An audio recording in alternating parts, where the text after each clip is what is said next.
అభిమానంతో ఏ గుండె ధైర్యంతో ఈ పాలమూరు బిడ్డను ఆశీర్వదించాలని ఈ గడ్డంతా అండగా నిలబడి ఈ జిల్లా అంతా ఏకోన్ముఖమై ఎంతో కాలం నుంచి ఎదురు చూస్తున్న అవకాశం ఒక్కసారి వచ్చింది. దీన్ని జార విడుచుకోవద్దని మీరు అండగా నిలబడ్డ రోజు ఇవాళ ఈ సందర్భంగా మీ ఎదురుగా నేను చెప్పదలుచుకున్నా.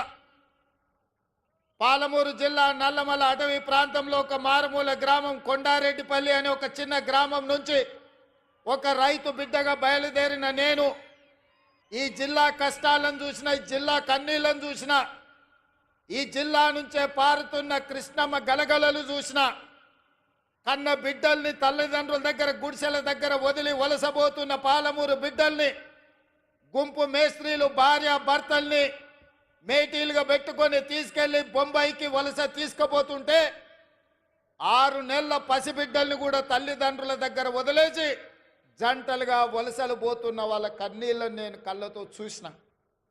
ముఖ్యంగా అచ్చంపేట, నాగర్ కర్నూలు, వనపర్తి ప్రాంతంలో గుంపు మేస్త్రీల నాయకత్వంలో తట్ట పని, పార పని, మట్టి పని కోసం బొంబాయి దిక్కు వలసలు పోతుంటే ఆనాడు బస్సులు ప్రత్యేకంగా వందలాది బస్సులు ఈ జిల్లా నుంచి వలసలు తీసుకెళ్లడానికి రైతాంగాన్ని తీసుకెళ్తుంటే వనపర్తిలో నేను చదువుకునేవాడిని.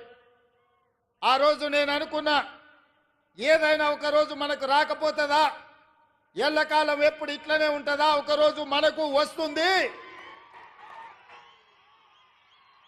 ఆనాడు నేను నాకు అవకాశం వస్తుంది అనుకోలేదు.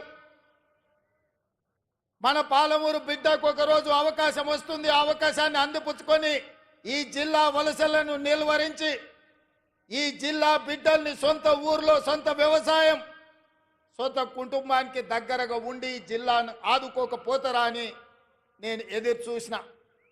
సరిగ్గా 70 సంవత్సరాల తర్వాత ఆనాడు ఉమ్మడి హైదరాబాదు రాష్ట్రం మొట్టమొదటి ముఖ్యమంత్రిగా ఈ జిల్లా బిడ్డ బూర్గుల రామకృష్ణారావు ముఖ్యమంత్రి అయితే 70 సంవత్సరాల తర్వాత మీ బిడ్డ కొండారెడ్డిపల్లి నుంచి బయలుదేరిన ఒక రైతు బిడ్డ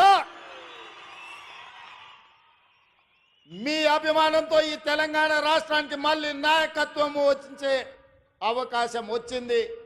నా జన్మ ధన్యమైందని చెప్పి నేను ఈ సందర్భంగా తెలియజేస్తున్న మిత్రులారా, ఈ అవకాశం ఆషామాషిగా వచ్చింది కాదు. ఈ వచ్చిన అవకాశాన్ని అల్లరి చిల్లర పనుల కోసమో, అనవసరమైన ఖర్చుల కోసమో, ఆర్భాటపు ఏషాలు వేయడానికో కాదు. ఇది ఒక బాధ్యత. ఈ బాధ్యతను జవాబుదారీతనంతో నిర్వహించాల్సిన బాధ్యత నా మీద ఉన్నది. వేదిక మీద నా వయసంత అనుభవం ఉన్న కేశవరావు గారు ఉన్నారు. ఎంతో అనుభవజ్ఞులైన ఉత్తమ్ కుమార్ రెడ్డి గారు, తుమ్మల నాగేశ్వరరావు గారు, జూపల్లి కృష్ణారావు గారు, దామోదర్ రాజ్ నరసింహ గారు, చాలా సుదీర్ఘకాలం మంత్రులుగా వివిధ హోదాలు చేసిన వాళ్ళు ఉన్నా వాళ్ళందరూ పెద్ద మనసు చేసుకొని ఆనాడు ఎన్నికల్లోనే తోడుగా కాదు, ఈనాడు కూడా అండగా ఉన్న పొంగులేటి శ్రీనివాసరెడ్డి గారు ఈ వేదిక మీద ఉన్నారు. వాళ్ళందరూ కూడా వయసులో చిన్నవాణ్ణి అయినా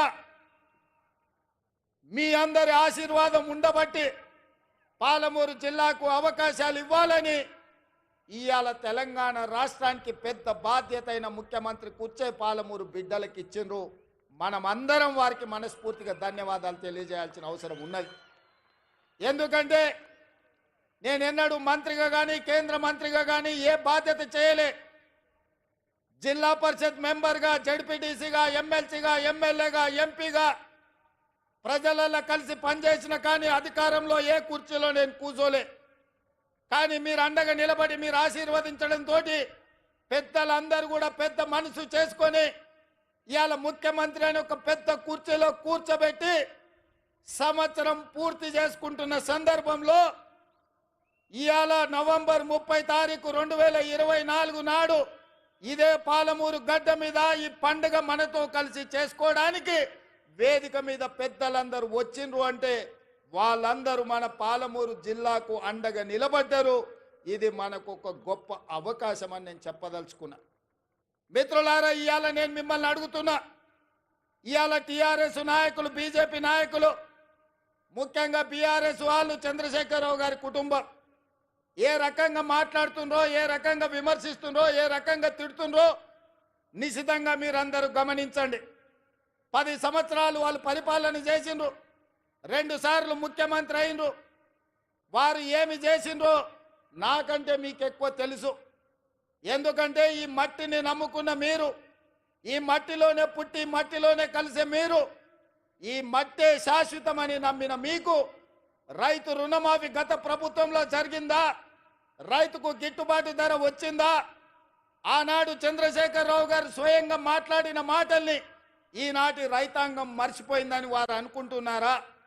ఆనాడు ఒరేస్తే ఉరేసుకున్నట్టే అన్నది ఈ పెద్ద మనిషి చంద్రశేఖరరావు గారు కాదా? ఇవాళ మరి నేను మిమ్మల్ని అడుగుతున్నా, మీ ద్వారా ఈ తెలంగాణ రాష్ట్ర రైతాంగాన్ని నేను అడగదలుచుకున్నా. ఆనాడు ఒరేసుకుంటే ఉరేసుకున్నా అన్నట్టు ఆనాటి ప్రభుత్వం అంటే, ఈనాడు మీరు ఒరేసుకుంటే 500 రూపాయల బోనస్ ఇస్తామని చెప్పిన మాట ఉత్తమ్ కుమార్ రెడ్డిది కాదా?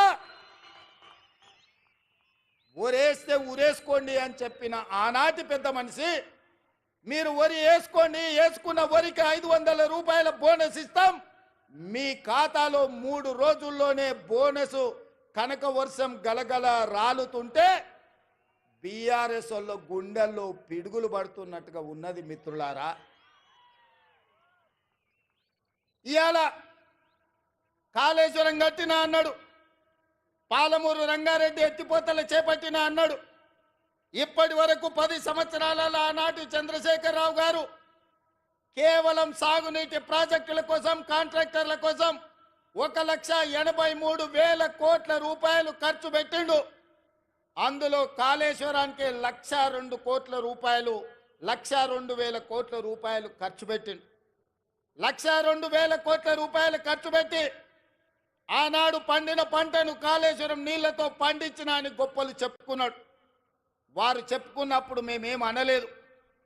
కానీ వారు కట్టిన ప్రాజెక్టులు సుందిల్ల కావచ్చు, మేడిగడ్డ కావచ్చు, అన్నారం కావచ్చు, ఈ బ్రిడ్జ్లు బారేజీలు కుప్పగూలిపోయి చుక్క నీరు లిఫ్టులు చెయ్యకపోయినా, ఈనాడు కాంగ్రెస్ పార్టీ అధికారంలోకి వచ్చిన తర్వాత కాంగ్రెస్ పార్టీ కట్టిన ప్రాజెక్టులు, అది జూరాల కావచ్చు, శ్రీశైలం కావచ్చు, నాగార్జున సాగర్ కావచ్చు, నెట్టంపాడు కావచ్చు, కోయిల్ సాగర్ కావచ్చు, శ్రీరామ్ సాగర్ కావచ్చు, మంజిరా కావచ్చు, లేకపోతే శ్రీపాద ఎల్లంపల్లి కావచ్చు, ఇందిరా సాగర్ కావచ్చు, సీతారామ సాగర్ కావచ్చు, ఈ ప్రాజెక్టులన్నీ ఆనాడు కాంగ్రెస్ పార్టీ కట్టి ఆ ప్రాజెక్టుల ద్వారా నీళ్లు ఇచ్చి వరుణుడు కర్ణిస్తే ఈ సంవత్సరం కాళేశ్వరం లేకపోయినా, చుక్క నీరు ఇవ్వకపోయినా 1,53,00,000 మెట్రిక్ టన్నులు చరిత్రలోనే స్వతంత్రం వచ్చినప్పటి నుంచి ఈనాటి వరకు 75 సంవత్సరాలలో ఏ రాష్ట్రం ఉత్పత్తి చేయనంత ఉమ్మడి రాష్ట్రం 23 జిల్లాలు.